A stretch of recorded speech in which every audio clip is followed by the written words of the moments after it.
What's going on, everybody? It's Freedo here for Your Overwatch. Today I wanted to have a special meta discussion with a friend of mine, Samito. He's a fellow content creator. To my knowledge, he's the most viewed Overwatch streamer on YouTube, where yeah, the scene's a bit smaller, but hey, if you like watching Overwatch on this platform more, maybe that's up your alley. But he also makes content otherwise, either talking about community issues or the occasional guide as well. His streams have a fun atmosphere. I think you're going to like him a lot. He's a very high-rated player and a good content creator as well, so you're going to want to check him out, linked in the description. But without further ado, let's jump into talking about this brand new patch meta. A whole lot of things got changed, as you know. The key takeaway being for us, I think, is that D.Va changes everything. That nerf comes through, a whole lot of stuff is starting to get played more often. Biggest winners, I would say Hanzo definitely up there, mostly because your window of time to get picks is a lot better. I would say McCree's a little bit better. D.Va definitely on the loser side, unless you're very good at the hero, right? In lower ranks, you're going to see a lot more D.Vas feeding because they're not used to the Matrix times. And the Matrix, that extra 1 second actually leaves D.Va right where she needs to be. I was worried it wasn't going to be enough, but I think the reason why, I mean, again, GOATS is still going to be run almost exclusively is because now of more of the sound barrier buff and, you know, Brig existing. But no, I think that a lot of the DPS heroes that can put in a ton of damage very quickly are all doing significantly better. Reaper especially, this patch is better than I thought it was going to be for him, especially, well, if they run the D.Va again, it's not quite as good, but a lot of bad D.Va players who aren't good with Matrix or positioning are going to be punished. So D.Va definitely a loser in this patch.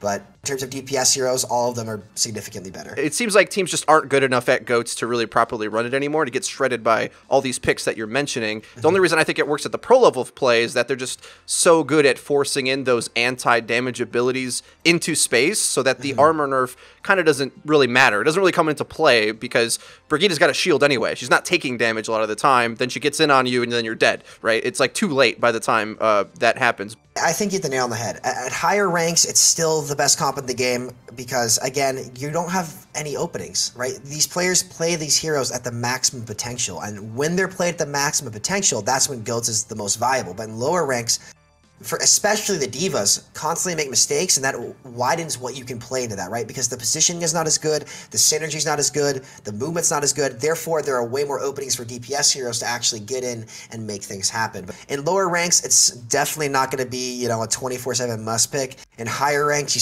still is the best comp in the game. I think the ways to get rid of it, which we might talk about down the line, are to revert the sound barrier buff or kind of tone it down a little bit from where it is, just so you can run, you know, grab Dragon to counter GOATS, or, you know, grab Core combo, which, you know, is one of Kefri's favorites. Trust me, he's been locking Torb ranked, but, you know, it's not a must pick in low ranks. I think this patch is a step in the right direction.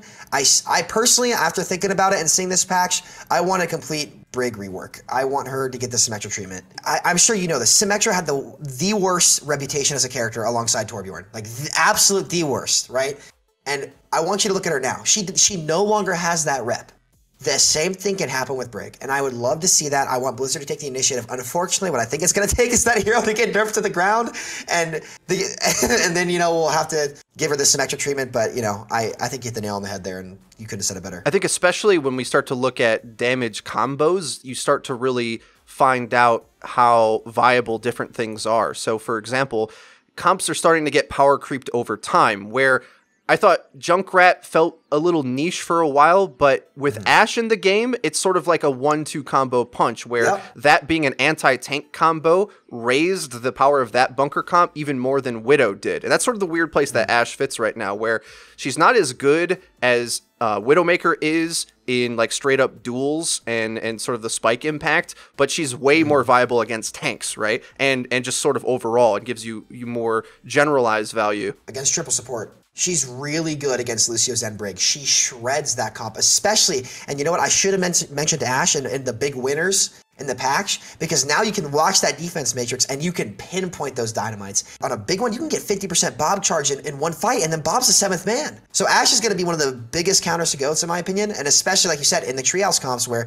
you know, you have Junkrat, you have Ashe, and, you know, first point Kings Row defense or first point Hollywood, you're going to see a lot of these people bunkering up with an Ashe and a Junkrat with Mercy Zen, or maybe even Mercy Anna now, which I'm really excited to see as well. It's one of the best picks in the game, I think, right now, especially with the D.Va Nerfs. There's two big tank sleepers sleepers that I think people really need to start to notice, and that's Orisa and Wrecking Ball. Not necessarily always together, but the two of them are absolutely insane because, again, it all comes down to that D.Va nerf. If halts get massive value because you can outplay D.Va, all of a sudden these other things like Ashe and Junkrat also are getting massive value. You start combining that, your firepower goes up because of the armor nerfs as well, so Orisa's doing more headshot damage. That means more damage overall, but also more charge rate on Supercharger. That comp in general, I think, is going to start to see a big boon and really start to style on things, especially Rein Zarya. I don't know how it works at your ranks, but it seems like to me, right now, currently, everyone thinks Rein Zarya is viable all the time, and I think that's definitely not true. And people are really going to start to realize that, especially when Orisa and Tracer and other things start getting played more. I'm glad you said Wrecking Ball and Orisa. There's one thing that they both have in common, and that's forced movement. Okay, they can set up their DPS for a heck of a smackdown. I was playing with a Kefri on Anubis, and we had, I think it was Beast Halo and a Smurf against Pine, Jonak, you name it, right? Like, I forget how many outplayers they had. So they were losing to Kefri on Torb, and they swap goats. They keep trying to go left, and literally every single fight, Wrecking Ball comes in, slams them, they're stuck, they can't move for 1 to 2 seconds. Orisa gets that same value, but it's map dependent on which one is more valuable. And like, you cannot run Rein Zarya into that. You cannot do it because your shield's gonna be dead, you're gonna get discorded, and you're gonna have a Torbjorn, a Hanzo, a Junkrat, you name it, blowing you up, and before you can even get into position to do something, you are going to be dead. So you're right, I think you hit the nail on the head there as well. Those two heroes are the two biggest sleepers in the tank category, 100%. Yeah, and that kind of fits into what we were talking about earlier, where these other characters like Brig, she almost only fits in that GOATS comp, and then as soon as you start to counter it, mostly by outplaying the D.Va, frankly, like D.Va is so required to play against these counters perfectly and not get her DM outplayed, because you start running it in, at any rank that's like 4K or below. If D.Va isn't eating halts or dynamite or any of these other massive cooldowns that just wreck the comp, you start to crumble and you start to feel like the comp is just unplayable, and you're just playing a fish in a barrel comp, like standing around getting shot. Like, why isn't this working? No, you're absolutely right. And defense matrix, I think we talked about this on Twitter, it literally is the gatekeeper to half the DPS in the game. And I do not want to nerf it anymore. I was worried it wasn't going to be enough, but after seeing this patch, it's perfectly balanced. It's right where it needs to be. And like you said, in lower ranks, those divas can't capitalize on that. So that's, that's when they start to get blown up, and that's why it's not run exclusively there. So what I'm not really sure what's going to end up lining up in the tank category is, like, Rein Zarya is so well known how it's played. Its performance, I think, is better now than it will be soon, but I'm not exactly sure what replaces it, if you will. I think a lot more Wrecking Ball and Orisa for sure, but they don't necessarily need a specific pairing, basically. Like, there's not like a one true pairing relationship that they have to have. Like, D.Va, pretty good Wrecking Ball, but I also think you could play Winston with it as well. Winston's really good. Right, I think pretty underrated as well. Like, the amount of sustain and the 1-2 combo punch with coming in on the 2 leaps, right? So you have the pile driver and then the Winston leap with the cleave. Like, I think that's more offense than D.Va provides, although she would give more sustain, of course, but like we've been saying, she's just harder to play overall, right? There's just less value to be had over the course of a match with that defense matrix. So I think rank's going to be a little bit slow to catch on to what that is, and I don't even necessarily know myself, like, what that is, but I know that there's room there for openings to be had. I agree, and that's why I'm really excited for this meta, post, again, if Brig gets nerfed, the big counter to Brig is that range damage, right? If you start running the range damage, give comps that don't have any engage, you're sitting ducks, like you said, fish in a barrel. But after that happens, I think we're going to see the most versatile meta that we've ever seen in Overwatch. And that's why I'm so excited for the season of Overwatch League.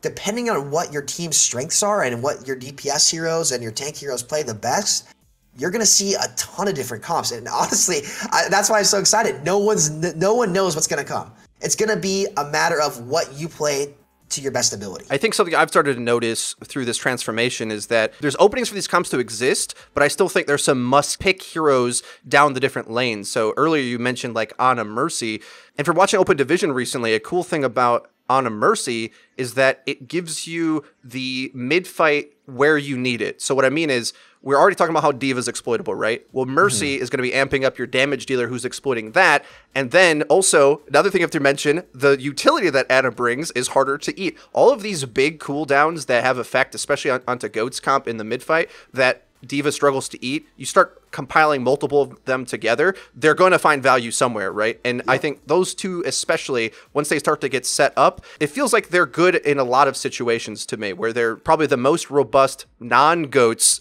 goats counter, and they also fit in many other situations as well. Any other highlight heroes that we want to take a bit of a tangent off to talk about? What do you think of Roadhog, for example? Here's a guy who I thought was going to be better, but I don't think he's very good. I think Hog's glory days are gone, honestly. Like, listen, I'm going to be honest with you, okay? I have a couple accounts where I'd like to play Hog on. The highest I've gotten on him is 4,500, and those have been in games where the divas just don't know how to play. If you play at lower ranks, he'll be good. As long as he stays away from Reaper and doesn't feed. Like, he just feeds too much, honestly. I think he's got one of those ultimates where it's like, hey, kill me, press Q to debuff yourself. Same with Reaper. I don't know. He'll be good on Junkertown. He's really only good in triple tank Orisa bunker comps when you can run a D.Va with him. That's about it. Yeah, I tend to agree. I was hoping that maybe the armor change made his damage more relevant, but really it doesn't. It doesn't. It helps other damage characters a lot more. Roadhog, he just feels too easy to farm and not enough big impact that the other damage picks can get.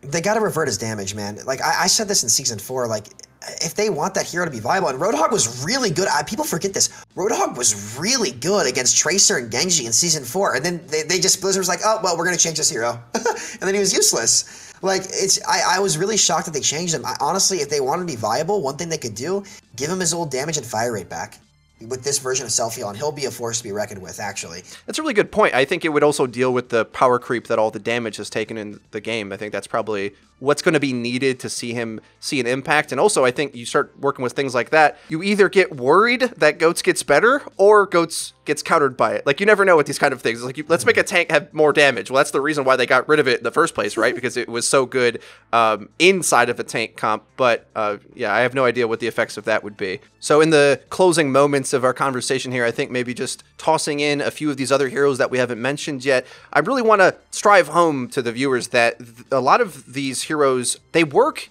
in combination with one another. So I think like a character like Reaper that we mentioned earlier really is going to need a combo piece like Mei or Sombra on a lot of maps, and that's where you're really going to start to see, or maybe even just put into Goats as well, right? Like, he either needs the full team to be brawling with him or the disable from an isolation of the Mei wall or Sombra. And any map where you start to think that's really good, I think that starts to look good, right? Same thing with Sim, Bastion, put that on a few different maps. But what do you think is like the best maps for Reaper or any of these other picks that we haven't mentioned? Like, is Doomfist ever playable? Is Soldier just a meme pick? And these other guys yes. that we haven't... The answer to that one is yes. Soldier's a meme pick, run it down mid. But no, so Reaper, two things that he needs. One, a disabler, like you said, like a Mei, a Sombra. But two, engage. Reaper's really good when you can engage. And the best thing you can do for him to help him engage is Lucio.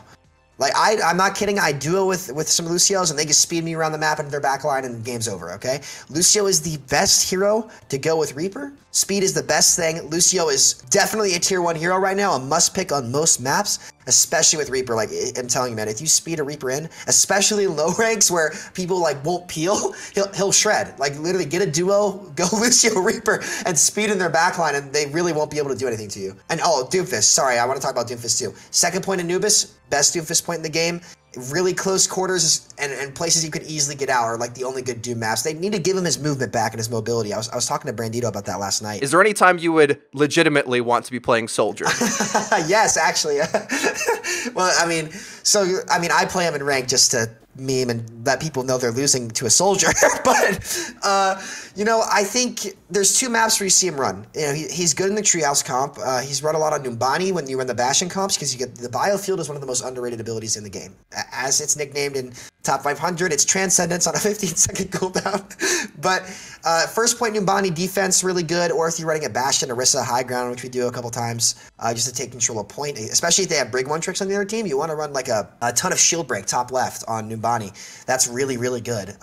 First point Hollywood sometimes, only if you're really doing Treehouse. Any maps that have high ground that you can shoot down on freely and play safe to protect your team in a very bunker comp. So, maybe first point King's Row as well. Yeah, he's the type of hero I always try to tell people to pull out in wonky team comps, that especially when a lot of lower ranked players go up against things like Torb, Bastion, and a lot of this defensive cheese, right? And really, you can't engage into that. You need ranged firepower, and Yep. Soldier, he sort of can do his own little missions, right? As we've seen, anybody who's played against or with Metro knows that. Maybe not the most viable one to play, but right, like, because he even pros have done this as well, where, you know, they'll send Soldier off on his own to get a damage angle, and because he heals himself, then he can do his own little missions. So that's where he starts to look good, but I think people need to start realizing that he's not really like a pure damage hero. He's just sort of a ranged guy who heals himself, whereas the other characters have much more sharper edges. I think the only hero we have yet to mention is Moira, who I've seen on Reddit. Like, some people think that Moira is going to be a lot better due to like how D.Va interacts and stuff, but I don't see this changing at all personally. Do you have an opinion? Moira is perfectly designed. She is right where she needs to be. Moira is really good in lower ranks, but when you get to higher ranks, her pick rate goes from 7% in Plat to 1% in GM. That's because she doesn't offer nearly as much utility as Ana or Zen, and people in lower ranks can't capitalize on the utility that Ana or Zen offer. I think the main point for me is that the Moira orb isn't the type of cooldown that you have to rush to get, and because of that, the big delay that D.Va has with Defense Matrix, it kind of doesn't matter, right? Like, even if you wait for it to come down, having 2 seconds of Moira Orb and having a second more from the previous patch, you're not really going to notice it. It's not like all of a sudden you're taking over the fight. It's not like Bob charge rate with TNT, right? Where if that hits, boom, massive impact. Whereas Moira Orb, it's a lot of impact, but you can get away with waiting a little bit longer to eat it. So it's not as crucial of an ability as opposed to, you know, nade and sleep and all that. So, well, man, really good talk. Any closing comments about the patch or where the things are going, certain things you've seen in ranked, anything we didn't mention so far? Not a whole lot. I mean, you're just seeing divas be punished more, and that's really what it is. And like we talked about, D.Va is the gatekeeper to DPS. Other than that, I think this patch is really good for the game. I think the DPS are equally as viable now. It's going to be really good. I think people are worried about Tracer coming back. I wouldn't worry. You have heroes like Ashe, Hanzo, McCree good again, and Tracer will never be as dominant as she once was.